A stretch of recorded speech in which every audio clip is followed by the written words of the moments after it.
Hello అండి, welcome back to my channel making easier way. ఈరోజు video వచ్చి సప్త చిరంజీవుల గురించి తెలుసుకుందాం. సప్త చిరంజీవుల్లో మొదటిది అశ్వత్థామ, ద్రోణాచార్యుని కుమారుడు. మహాభారత యుద్ధం అనంతరం మిగిలిన దుర్యోధని పక్షపు వీరుల్లో ఒకడు. రెండవది బలిచక్రవర్తి, ప్రహ్లాదునికి కుమారుడైన విరోచనుని కుమారుడు, ఇంద్రుణ్ణి జయించినవాడు. వామనమూర్తికి 3 అడుగుల భూమిని దానం చేసి అతనిచే పాతాళమునకు తొక్కబడ్డాడు.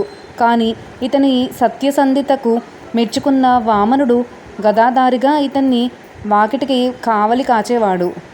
మూడవది వ్యాసమహర్షి, సత్యవతి పరాశరుల కుమారుడు, కృష్ణ ద్వైపాయనముని అని పిలువబడేవాడు.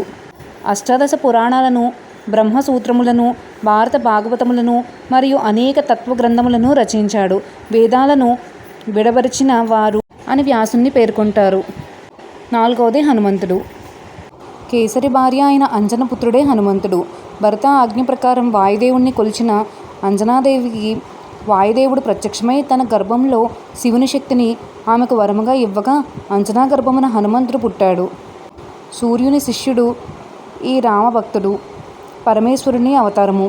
రావణాది రాక్షసులను ఎదిరించి సీత ఉనికిని తెలుసుకొని లంకేశ్వరుణ్ణి హతమార్చడంలో శ్రీరాముడికి ఎనలేని సేవ చేసిన మహాభక్తుడు హనుమ.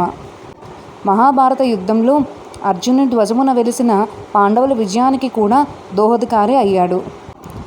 ఐదవది విభీషణుడు. కైకసికి విశ్వబ్రహ్మకు కలిగిన 3వ కుమారుడు. బ్రహ్మపరమున ఇతడు సుశీలుడయ్యాడు. ఈయన భార్య పరమ అనే గంధర్వ స్త్రీ. రావణుడి దుర్మార్గాలను నిర్భీతిగా విమర్శించి సన్మార్గము గూర్చి చెప్పేవాడు. సముద్రము దాటుటకు, రావణుని హతమార్చుటకు శ్రీరాముడు ఉపాయము చెప్పాడు. రావణుని అనంతరం లంకాధిపతి అయ్యాడు. ఆరవది కృపాచార్యుడు. సప్త చిరంజీవుల్లో 6వవాడు కృపుడు, శరద్వంతుని కుమారుడు. శరద్వంతుడు ధనుర్వేదములను పొంది తపస్సు చేసుకునేవాడు. ఇంద్రుడు అతని తేజస్సు భగ్నము చేయుటకై ఒక అప్సరసను పంపాడు.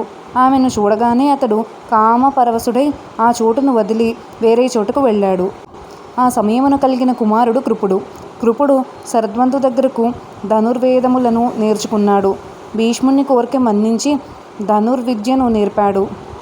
మహాభారత యుద్ధంలో దుర్యోధని పక్షమున నిలిచి యుద్ధం చేశాడు. యుద్ధం అనంతరం జీవించిన వీరుల్లో కృపుడు ఒకడు. 7వది పరశురాముడు. రేణుకా జమదగ్నుల కుమారుడు. జమదగ్నికి తాత భృగు మహర్షి ఉపదేశంతో హిమాలయాలకు వెళ్ళి శివుని గూర్చి తపస్సు చేశాడు.